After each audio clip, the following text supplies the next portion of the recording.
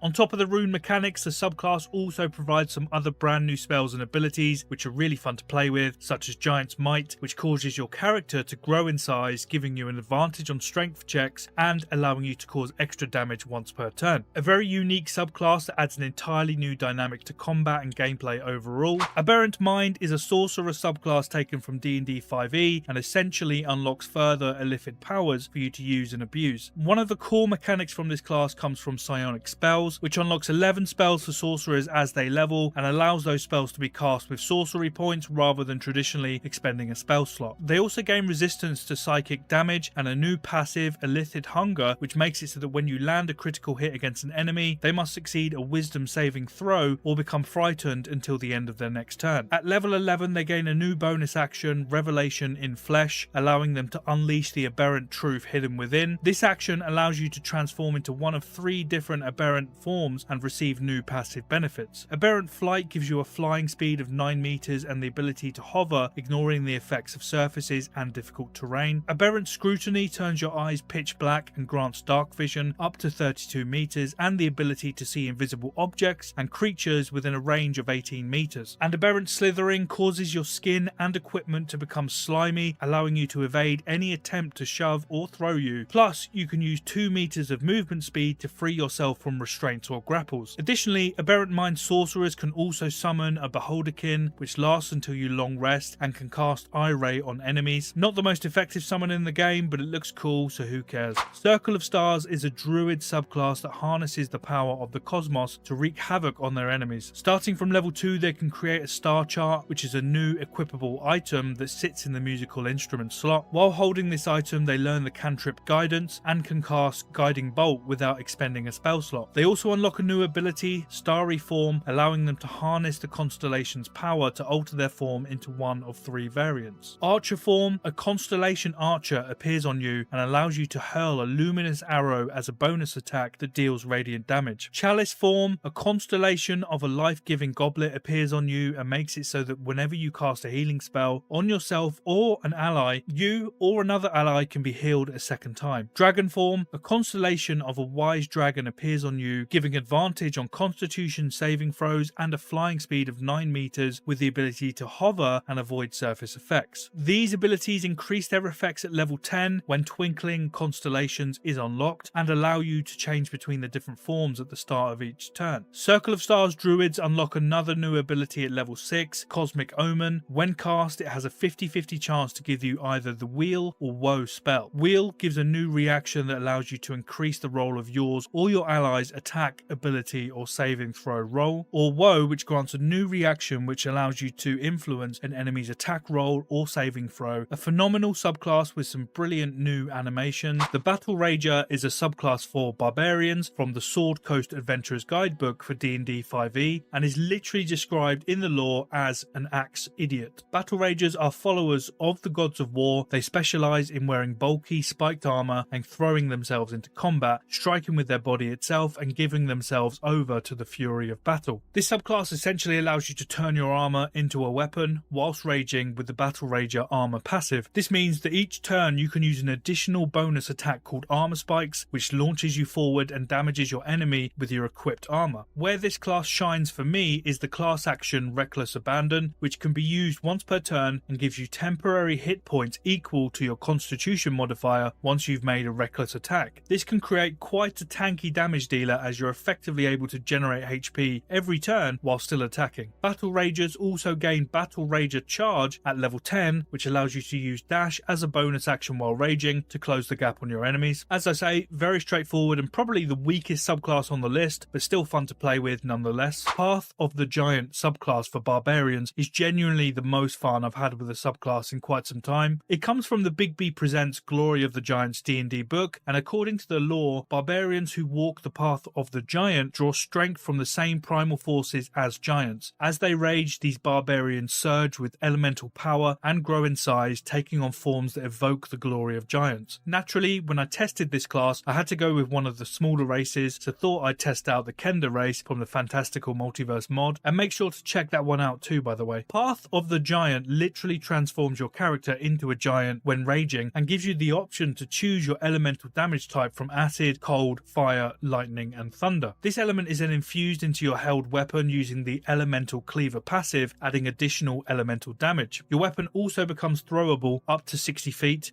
and deals some serious damage on hit. Whether you hit or miss with your throw, the weapon magically appears back in your hand. Where I had a lot of fun was with the action Mighty Impel, which allows you to pick up or throw a small or large enemy or ally across the battlefield with a considerable range. This is great fun for throwing enemies off buildings or into elemental surfaces. I genuinely love this subclass, and while it seems gimmicky on the surface, it's actually quite powerful and dishes out some serious damage while also being massively fun to play. The Monster Slayer subclass is taken directly from Xanathar's Guide to Everything book for D&D 5e and introduces a number of brand new spells and abilities alongside access to spells usually locked behind other classes. The gameplay loop for this class revolves around marking a specific target using the new bonus action Slayer's Prey, which increases the damage dealt to that target and lasts until you long rest. This is then used alongside the Hunter's Sense action to allow your next weapon attack against your Slayer's Prey target to ignore all resistances and immunities. It also adds a new defensive action called Supernatural Defense, which increases your chances of making saving throws against your marked target. At level 11, you'll unlock a new reaction similar to Counterspell that allows you to block your enemy from casting a spell or teleporting. And the class also gains two new spells, Zone of Truth and Magic Circle. Zone of Truth creates a magical zone around you that gives you advantage on insight rolls, whilst your enemies have a disadvantage on deception rolls. And Magic Circle creates a zone of magical energy and gives creatures disadvantage on their attacks against you, plus you cannot be charmed, frightened or possessed whilst inside the zone. This class is a bit more complex than others on our list and is more geared towards specific scenarios. All round though, very well put together. Here we have the Path of the Beast subclass, another subclass taken from the Tasha's Cauldron of Everything D&D book. Barbarians who walk the path of the beast draw their rage from a bestial spark burning within their souls. That beast bursts forth in the throes of rage, physically transforming the barbarian. Such a barbarian might be inhabited by a primal spirit or be descended from shapeshifters. This subclass introduces a new mechanic for barbarians, allowing them to transform themselves whilst raging into 3 different beast forms and unlock new attacks: Bite, Claws and Tail. Bite allows you to transform your mouth into a bestial muzzle and use a bite attack which causes piercing damage and restores hit points once per turn. Claws transform both of your hands into claws, allowing you to make claw attacks that deal slashing damage. Additionally, once per turn when using your claw attacks, you can make a second attack for free. My personal favourite though was Tail form, which causes you to grow a spiny tail which deals piercing damage. Plus, when attacked you can use a reaction to strike back with a tail attack, causing further damage. Another unique element to this subclass are the Bestial Soul abilities, which allow you to channel your feral power, giving you 3 different passive buffs per short rest, which can increase your movement speed on water surfaces or remove the effects of difficult terrain. At level 10, this subclass unlocks a new reaction, Infectious Attack. This makes your attacker become rabid and must use its next attack against a creature of your choice. Another thing to call out on this subclass are the custom animations for your transformation skills, which are really well done. This class is great fun and I highly recommend it. The Way of the Ascendant Dragon, it's one of the best subclasses I've tried so far. Admittedly, I've never actually played a monk, but this one is making me want to go for a full unarmed playthrough. The subclass is taken straight from Fizban's Treasury of Dragons D&D book, and according to the lore, the fundamental teaching of this tradition holds that by emulating dragons, a monk becomes a more integrated part of the world and its magic. By altering their spirit to resonate with draconic might, monks who follow this tradition augment their prowess in battle, bolster their allies, and can even soar through the air on draconic wings. The clue is in the name really. This subclass allows you to channel the powers of dragons, giving you a range of new abilities and attacks. The core mechanic is Dragon Disciple, which allows you to choose from either acid, fire, cold, lightning or poison damage to imbue your unarmed attacks. This can also be changed on the fly, allowing you to adapt your damage type to counter enemy resistances. And if that's not enough, you will also unlock a new ability, Breath of the Dragon, which allows you to exhale a cone of damaging dragon's breath on your enemies, which deals elemental damage based on your chosen dragon disciple element. At level 11, you'll unlock a new class action, Aspect of the Worm, which gives you the ability to activate Frightful Presence, creating a 3-meter aura around you that frightens enemies, plus a resistance spell that gives you resistance to the elemental damage type of your chosen dragon disciple. This subclass also gains the ability to fly from level 6 for 1 turn after you've used Step of the Wind to disengage or dash. Lastly, Draconic Presence grants you advantage on intimidation and persuasion rolls in dialogue once per long rest. An all-round very versatile subclass with great potential synergy with other members of your party, plus lots of fun. Up next we have the Drakewarden, which is a subclass for the Ranger class, another class from D&D 5e as well, and according to the lore, your connection to the natural world takes the form of a draconic spirit which manifests in physical form as a drake. As your powers grow, your drake grows as well. The main feature of this class is the ability to summon and control your very own drake, and no, not that drake, but an actual drake, which can come in the form of either fire, lightning, acid, cold, or necrotic, with different colour variants based on the summon type. From level 11, you'll unlock a new spell called Drake's Breath that allows either you or your summon to exhale a cone of damaging breath and deal either acid, cold, lightning, fire, or poison damage. The damage potential is massive, especially as you increase in level. Your summon can obviously fly, but it can also carry you across the battlefield, which is handy for repositioning in battle, and can also hover in place, making it immune to difficult terrain such as grease, ice, and vines. As you increase in level, your Drake will also increase in size up to level 20. A really versatile subclass allowing you to dish out loads of different types of damage, and what's cooler than having a pet dragon, right?